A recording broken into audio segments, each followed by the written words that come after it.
Hi guys! Ang video na ito na gagawin ko po is guide kung paano mag-retrieve ng account sa Balik Manggagawa Online Processing System account.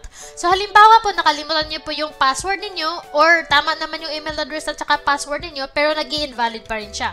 So paano po ang gagawin natin? Ang gagawin po natin is i-retrieve natin yung account ninyo sa pamamagitan ng pag-receive ng new password na galing sa BIM Online System.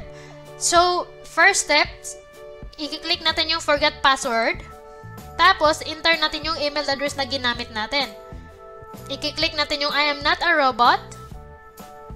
Tapos, click natin yung forgot password.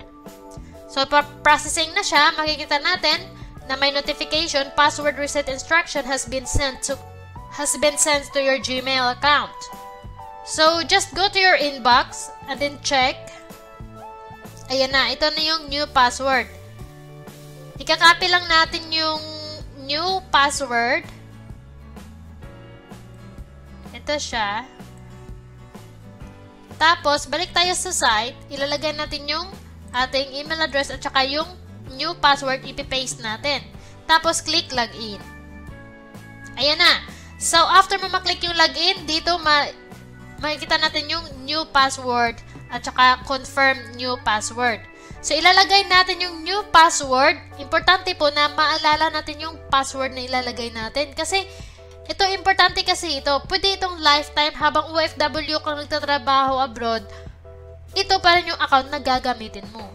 So, kung hindi ka nagbago ng amo, lagi kang exemption. Kasi, every time na uwi ka, same employer pa yung uuwian nyo. Kaya, importante talaga na mamaintain nyo yung iisang account lang. Okay, so ilalagay natin yung new password. Tapos, confirm new password. I-retype lang natin yung password ulit. Tapos, click natin yung change password. Makikita natin na may notification, password successfully changed.